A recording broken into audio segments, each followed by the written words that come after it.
আসিফ মাহমুদ সজীব ভুঁইয়া বাংলাদেশ সরকারের উপদেষ্টা সমালোচনা যেন তার পিছু ছাড়ছেই না।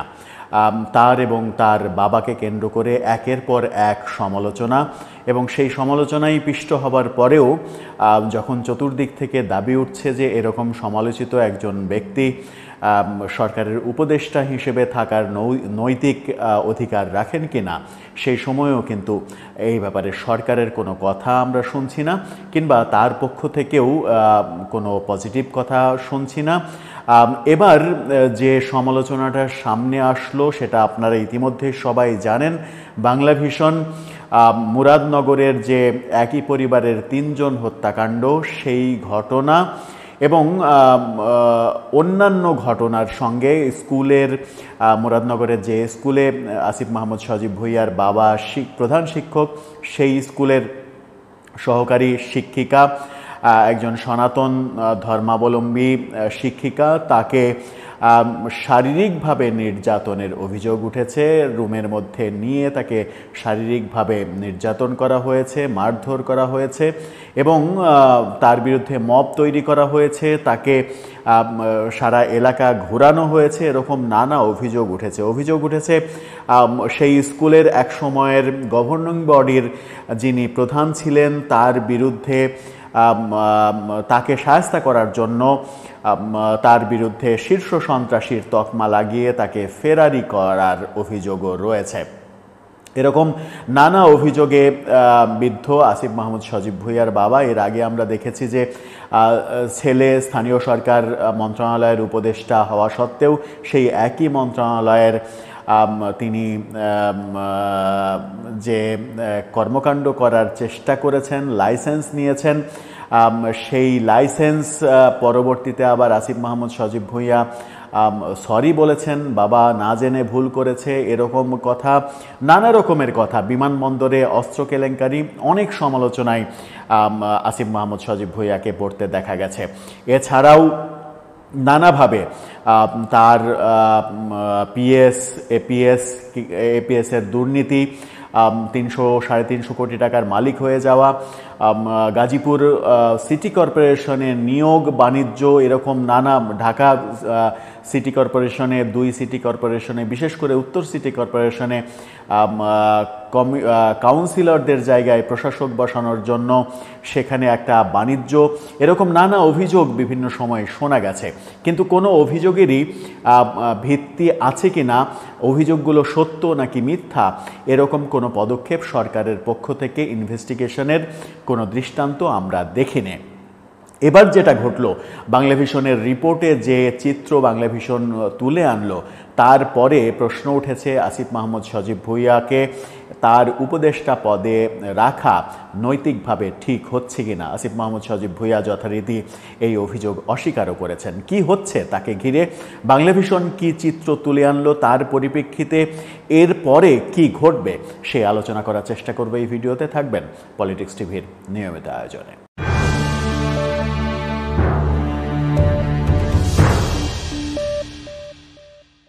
দর্শক, পলিটিক্স টিভি নিয়মিত ভিডিওগুলো স্পন্সর করছে প্রজাপতি.টিভি, নতুন ওটিটি প্ল্যাটফর্ম। আপনারা চাইলে ইউটিউবে, ফেসবুকে, ইনস্টাগ্রামে, টিকটকে দেখে নিতে পারেন। ডেসক্রিপশন বক্সে লিঙ্ক দেওয়া থাকবে, সেখান থেকেও আপনারা দেখে নিতে পারেন প্রজাপতির কার্যক্রম। চলে যাচ্ছি মূল ভিডিওতে। বলছিলাম আসিফ মাহমুদ সজীব ভুঁইয়ার ব্যাপারে। তাকে কেন্দ্র করে নতুন করে একটা মহা কেলেঙ্কারির রিপোর্ট বাংলাভিশন তাদের একটা স্পেশাল নিউজে, প্রায় আধা ঘন্টা ব্যাপী একটা ক্রাইম শোতে তুলে এনেছে। মুরাদনগরে কি ঘটছে সেই ঘটনাবলী। আসিফ মাহমুদ সজীব ভুঁইয়ার পিতা ফোনে বলেছেন যে তিনি ওই ঘটনা যখন ঘটে তখন তিনি ঢাকায় ছেলের বাসায় ছিলেন এবং ছেলে তখন তুরস্ক সফরে ছিলেন, সুতরাং আমাদের এই ঘটনার সঙ্গে সম্পৃক্ত হওয়ার কোনো কারণই নেই। মজার ব্যাপার হচ্ছে যে অভিযোগে যে কথাটা বলা হচ্ছে সেটা খুবই গুরুতর। অনেকগুলো কথাই বলা হয়েছে। একটা অভিযোগ খুবই গুরুতর। স্থানীয় ইউপি চেয়ারম্যান সারা দেশে সরকার বিজ্ঞপ্তির মাধ্যমে, প্রজ্ঞাপনের মাধ্যমে সারা দেশের চেয়ারম্যানদের পদ খালি করে দিয়েছে, এটাই আমরা জানি। কিন্তু গণমাধ্যম বলছে, বিভিন্ন গণমাধ্যমের পরে এবার বাংলাভিশনও বলছে যে সেখানকার স্থানীয় চেয়ারম্যান এখনও বহাল তবিয়তে আছেন, সেটা আসিফ মাহমুদ সজীব ভূঁইয়া এবং তার পিতার কল্যাণে, এবং সেই চেয়ারম্যান আওয়ামী লীগের নেতা, এমন তথ্যও বলা হচ্ছে যে আওয়ামী লীগকে পুনর্বাসন করা হচ্ছে সেখানে তার বাবার মাধ্যমে, এমন অভিযোগ তুলে আনা হয়েছে। এবং সেই চেয়ারম্যানের সঙ্গে আসিফের বাবার ঘনিষ্ঠতাও বিভিন্নভাবে প্রমাণ করার চেষ্টা করেছে বাংলাভিশন। বাংলাভিশন তুলে এনেছে সেই স্কুলের এক শিক্ষিকা, যে স্কুলে তিনি প্রধান শিক্ষক, তার বাবা প্রধান শিক্ষক, সেই স্কুলের শিক্ষিকা, একজন হিন্দু শিক্ষিকা, তাকে অফ ডের দিনে তিনি স্কুলে ডেকে নিয়ে এসে, মিটিংয়ের অজুহাতে ডেকে নিয়ে এসে তার উপরে সাজানো মব তৈরি করেছেন এবং সেই মবের নেতৃত্ব দিয়েছেন তিনি। তাকে একটা রুমে নিয়ে শারীরিকভাবে নির্যাতন করা হয়েছে, তারপরে সারা গ্রাম ঘোরানো হয়েছে। এরকম ঘটনা বাংলাভিশন বলার চেষ্টা করেছে। বাংলাভিশন আরেকটা তথ্য বলার চেষ্টা করেছে, সেটা হচ্ছে যে সেটা সম্ভবত 2014 সালের দিকে আসিফ মাহমুদ সজীব ভূঁইয়ার বাবা তখনও প্রধান শিক্ষক ছিলেন, তার বিরুদ্ধে নানা অভিযোগের কারণে গভর্নিং বডি তাকে সাময়িকভাবে অব্যাহতি দিয়েছিল। সাময়িকভাবে যখন অব্যাহতি দিয়েছিল তখন এই শিখা রানী অথবা শিখা দাস, পুরো নামটা এই মুহূর্তে খেয়াল করতে পারছি না, উনাকে ভারপ্রাপ্ত প্রধান শিক্ষিকার দায়িত্ব দেয়া হয়েছিল। বাংলাভিশন বলার চেষ্টা করছে যে সেই রাগ এতদিন পরে সময় বুঝে যখন সুযোগ পেয়েছে সেই রাগ তোলার চেষ্টা করেছে। আবার নানা দুর্নীতির অভিযোগে সেই যে সাময়িকভাবে অব্যাহতি দেয়া, সেই সময় যিনি গভর্নিং বডির প্রধান ছিলেন, সেই গভর্নিং বডির প্রধান কেন এই কাজ করলেন, সেই কারণে এতদিন পরে এসে গভর্নিং বডির সভাপতি যিনি ছিলেন, ব্যবসায়ী, খুবই ভালো পরিবারের একজন মানুষ, তার ছেলেমেয়েরা দেশে বিদেশে বিভিন্ন জায়গায় এস্টাবলিশড, তাকে শীর্ষ সন্ত্রাসীর তকমা দিয়ে জেল খাটানো হয়েছে, তাকে ফেরারি করা হয়েছে, জেল থেকে মুক্তির জন্য 30 লক্ষ টাকা নেওয়া হয়েছে। তারপরেও তিনি বাড়িতে যেতে পারছেন না, বৃদ্ধ মায়ের দেখাশোনা করতে পারছেন না, এরকম কথা তিনি নিজেই বাংলাভিশনের ক্যামেরায় সাক্ষাৎকারে বলেছেন। এবং ওই নির্যাতিতা শিক্ষিকা তিনিও বাংলাভিশনের ক্যামেরায়, অন ক্যামেরায় সেই সব কথা বলেছেন এবং অভিযোগগুলো করেছেন। অর্থাৎ যে এছাড়া নানা ব্যাপারে পুকুর দখল, মাছ শিকার করা, এটা ওটা নানা কিছু বাংলাভিশন তুলে আনার চেষ্টা করেছে, যেগুলোর সাক্ষী হিসেবে তারা বিভিন্ন জনের সাক্ষ্যও তুলে এনেছে। আলোচিত যে ট্রিপল মার্ডার, সেই ট্রিপল মার্ডার যারা ঘটিয়েছে, যে চেয়ারম্যানের নেতৃত্বে ঘটানো হয়েছে, সেই চেয়ারম্যানকে শেল্টার দেওয়ার কারণে এখন পর্যন্ত প্রধান আসামি হওয়া সত্ত্বেও তার গ্রেপ্তার না হওয়া, পুলিশের সামনেই সেই হত্যাকাণ্ড ঘটানোর, এরকম নানা অভিযোগ উঠে এসেছে। অভিযোগগুলো খুবই গুরুতর, অভিযোগগুলো খুবই মারাত্মক। এই অভিযোগগুলো যদি সত্য হয় তাহলে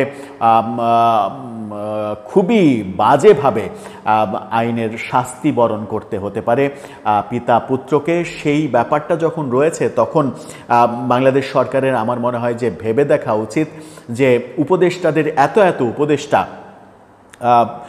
20-25 জন উপদেষ্টা রয়েছেন, সেই উপদেষ্টাদের মধ্যে কারো নামে এত অভিযোগ শোনা যাচ্ছে না। শুধুমাত্র অভিযোগ, নানা রকমের অভিযোগ, বারংবার অভিযোগ শুধুমাত্র আসিফ মাহমুদ সজীব ভূঁইয়ার ব্যাপারে কেন আসছে, কেন সরকার সেটা খতিয়ে দেখছে না। অনেকে বিভিন্নভাবে লেখালেখি করছেন এবং সামাজিক যোগাযোগ মাধ্যমে বাংলাভিশনের এই ভিডিওটা ভাইরাল হয়েছে। সেখানে অনেকে দাবি তুলছেন যে এই উপদেষ্টাকে এখনই সরকার থেকে বাদ দেওয়া উচিত। সরকার যদি তার ক্লিন ইমেজ রাখতে চায় তাহলে তাকে বাদ দেওয়া উচিত। কিন্তু আসিফ মাহমুদ সজীব ভূঁইয়া ভিন্ন কথা বলছেন যে এটার সঙ্গে তার কোনো সম্পর্ক নেই, এটা সাজানো নাটক, এটা একটা ষড়যন্ত্র। এবং বাংলাভিশন যেহেতু তিনি এটা বলার চেষ্টা করেছেন যে তথ্যটা ঠিক নয়, তিনি বলেছেন ইশরাক হোসেন বাংলাভিশন দখল করে এখন তার বিরুদ্ধে প্রোপাগান্ডা ছড়াচ্ছে। এই তথ্যটা ঠিক নয়। ইশরাক হোসেন বাংলাভিশন দখল করেননি। ইশরাক হোসেনের পিতা মরহুম সাদেক হোসেন খোকা বিএনপির ডাকসাইটের নেতা এবং বীর মুক্তিযোদ্ধা। আমরা সবাই জানি বাংলা ভিশন তার প্রতিষ্ঠিত চ্যানেল এবং মূল মালিকানা, বেশিরভাগ মালিকানা সাদেক হোসেন খোকার। সুতরাং এই উত্তরাধিকার সূত্রে ইশরাক এই চ্যানেলের মালিক। ইশরাকের আর এক ভাই এই চ্যানেলের এমডি হিসেবে দায়িত্ব পালন করছেন এই মুহূর্তে। সুতরাং এই চ্যানেল দখল করে ইশরাক এরকম প্রোপাগান্ডা ছড়াচ্ছে। উপদেষ্টা আসিফের এই অংশটুকু, তার ভাষণের এই অংশটুকু সত্য নয়। আমার মনে হয় যে তথ্যের ঘাটতি রয়েছে তার। ওদিকে সার্জিসরা ফেসবুকে পোস্ট দিয়ে এক ধরনের হুমকি দিচ্ছে যে এটা মেনে নেওয়া হবে না, জুলাই অভ্যুত্থানের পরে অভ্যুত্থানের নায়কদের নিয়ে এই ধরনের প্রোপাগান্ডা, এগুলো মেনে নেওয়া হবে না। অর্থাৎ এটা নিশ্চিত করেই বলা যায় যে চ্যানেলটা যদি বাংলা ভিশন না হতো, চ্যানেলের মালিক যদি সাদেক হোসেন খোকা কিংবা ইশরাক হোসেন না হতেন এবং চ্যানেলের মালিকের ব্যাকগ্রাউন্ড যদি বিএনপির রাজনীতি না হতো, বিএনপি যদি এই মুহূর্তে সবথেকে শক্তিশালী দল না হতো, তাহলে বাংলা ভিশনে মবের ঘটনা আমরা হয়তো দেখতে পেতাম। সেরকম উগ্র পোস্টও আমরা দেখেছি। কিন্তু মূল ব্যাপার হচ্ছে যে এত অভিযোগ হচ্ছে, আমার মনে হয় যে নৈতিকভাবে আসিফ মাহমুদ সজীব ভুঁইয়া তার বিরুদ্ধে আনা অভিযোগগুলো যে মিথ্যা, এটা প্রমাণ করার জন্য হলেও তার উপদেষ্টার জায়গা থেকে সরে আসা উচিত, সরে এসে নিরপেক্ষ তদন্তের সুযোগ করে দেওয়া উচিত এবং তার ক্লিন ইমেজ প্রতিষ্ঠিত করা উচিত যে আমি দোষী না, আমার বিরুদ্ধে ষড়যন্ত্র হচ্ছে। ষড়যন্ত্র তত্ত্ব বাংলাদেশে যে নতুন কিছু নয়, ষড়যন্ত্র হতেই পারে। কিন্তু বাংলা ভিশনের সর্বশেষ যে অনুষ্ঠান, ইনভেস্টিগেশন যে অনুষ্ঠান, সেই অনুষ্ঠানের যেভাবে ঘটনাগুলোকে তুলে আনা হয়েছে এবং সাক্ষ্য প্রমাণ উপস্থাপন করা হয়েছে, তাতে আসিফ মাহমুদ সজীব ভুঁইয়ার জন্য এটা খুবই কষ্টকর হবে এটা প্রমাণ করার যে এটা মিথ্যা। তারপরেও আমরা চাই যে উপদেষ্টার বিরুদ্ধে আনিত অভিযোগ মিথ্যা প্রমাণিত হোক, বাংলাদেশ সরকারের কোনো উপদেষ্টা কলঙ্কিত হন, এটা আমরা চাই না। আসিফ মাহমুদ সজীব ভুঁইয়ার বাবার সঙ্গে টেলিফোনে বাংলা ভিশন কথা বলেছে, সেই টেলিফোন আলাপও সংযোগ করেছেন তারা এবং সেই টেলিফোন আলাপেও আসিফ মাহমুদ সজীব ভুঁইয়ার পিতাকে অনেকটা মানে রাগান্বিত কণ্ঠে কথা বলতে শোনা গেছে। যারা এগুলোর সাক্ষী দিয়েছে, যারা তাদের বিরুদ্ধে অভিযোগ করেছে, তাদের অভিযোগ মিথ্যা প্রমাণ করে তাদের দেখে নেবেন, এরকম কথাও কিন্তু তার মুখ থেকে আমরা শুনেছি। সুতরাং বিষয়টা খুব সহসা সুরাহা হচ্ছে না। এবং যখন আমরা আলোচনা করছি যে বিভিন্নভাবে আলোচিত হচ্ছে যে বাংলাদেশের গণমাধ্যমগুলো স্বাধীনতা ভোগ করতে পারছে না, নানাভাবে সরকারের উপদেষ্টাদের চাপে রয়েছে বাংলাদেশের গণমাধ্যমগুলো, তখন বাংলা ভিশন এরকম একটা সাহসী ইনভেস্টিগেশন রিপোর্ট তুলে আনলো। সেটা হতে পারে ইশরাক হোসেনের সঙ্গে আসিফ মাহমুদ সজীব ভুঁইয়ার যে ব্যক্তিগত ক্ল্যাশ তৈরি হয়েছে ঢাকা দক্ষিণের মেয়র ইস্যুকে কেন্দ্র করে, সেটার একটা প্রতিফলন এটা হতে পারে, হতেই পারে, না হওয়ার কোনো কারণ নেই। কিন্তু দেখতে হবে যে এই ইনভেস্টিগেশনটা সত্য নাকি মিথ্যা। যদি বাংলা ভিশন মিথ্যা প্রোপাগান্ডা করে, তাহলে বাংলা ভিশনের বিরুদ্ধে শাস্তিমূলক ব্যবস্থা নেওয়া যেতেই পারে। কিন্তু যদি সত্য হয়, তাহলে আসিফ মাহমুদ সজীব ভুঁইয়া কিংবা তার পিতার শাস্তি কি হবে? সরকারে থেকে তারা নিরপেক্ষ তদন্তের সুযোগ কি দেবেন? এই প্রশ্নগুলো চতুর্দিকে ঘুরপাক খাচ্ছে। আমার মনে হয় যে প্রফেসর ইউনূসের যে ক্লিন ইমেজ, সেই ক্লিন ইমেজ প্রতিষ্ঠিত করার জন্য বারবার যার বিরুদ্ধে অভিযোগ আসছে, তার ব্যাপারে ভাবার সময় এসে গেছে।